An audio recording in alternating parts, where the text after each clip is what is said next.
সুপ্রিয় দর্শক, মালয়েশিয়ার কুয়ালালামপুরের শহরে অবস্থিত সুলতান আব্দুল সামাদ জামে মসজিদ, যা মানুষে জামেক মসজিদ নামেই পরিচিত লাভ করেছে। বিদেশ থেকে, বিভিন্ন দেশ থেকে এখানে প্রতিদিন হাজার হাজার পর্যটন এই মসজিদটি দেখতে আসেন। আল্লাহর ঘর যে কত সুন্দর হতে পারে তাই মসজিদটি দেখে বুঝলাম। সবাইকে আহ্বান করব, আসুন একবার হলেও এই মসজিদটি দেখে যান। চলুন দেখে নেই এই অপূর্ব মসজিদ।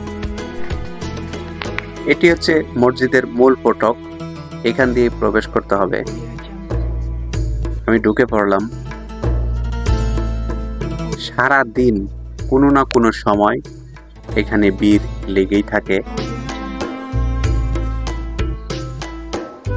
এই যে ঘরটি দেখতে পাচ্ছেন, এটি হলো মহিলাদের কাপড় চেঞ্জ করার জায়গা।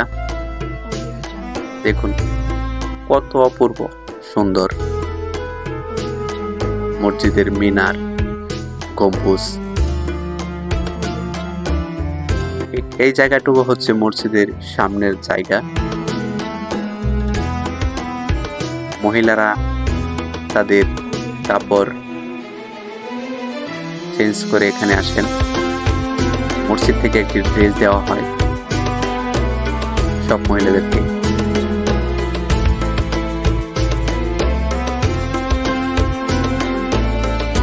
এই মসজিদের একটি বৈশিষ্ট্য হলো, এই মসজিদের কোনো দেওয়াল নেই, খোলা, আলো বাতাস সহজে ঢুকতে পারে। খুব সুন্দর দেখা যাচ্ছে, অনেক সুন্দর কারুকাজ। অনেকে এখানে ছবি তুলতে আসেন, দেখতে আসেন। মানুষ এখানে বিশ্রাম নেয় এবং শান্তি পায়। দেখুন কতগুলি কিতাব এবং বই রয়েছে, যেগুলো মুসলমানদের ইবাদত করার জন্য। কেলাং নদী এবং গম্বক নদীর মোহনা, এখানে ফোয়ারার ব্যবস্থা করা হয়েছে, যা দর্শনার্থীদের জন্য আরো আকর্ষণ করে তোলে। আমার এই পাশের যে নদীটি দেখতে পাচ্ছেন, সেটি হচ্ছে গম্বক নদী, এবং ওই পাশের যে নদীটি দেখতে পাচ্ছেন, সেটি হচ্ছে কেলাং নদী। এই দুটি নদীর মিলনস্থল এই সুলতান আব্দুল সামাদ মসজিদটি অবস্থিত। এই দুটি নদী একত্রে মিলিত হওয়ার পাশেই এই মসজিদটি গড়ে উঠেছে। এখানে একটা ফোয়ারা সেতু রয়েছে। তবে আপনাদেরকে একটা বিষয় আমি দেখাচ্ছি, যে এই নদী এবং এই নদী, দুটা নদী কিন্তু মিলন, এই মিলনের যে জায়গাটা, সেটার মাঝখানেই এই কেলাং, এটার মাঝখানেই এই আব্দুল সামাদ মসজিদের অবস্থান। আমি আপনাদেরকে মসজিদের চারপাশে দেখানোর চেষ্টা করতেছি। কেলাং রিভার এবং গম্বাক রিভার মিলিত স্থান। দূর থেকে দেখা যাচ্ছে মসজিদ জামেক।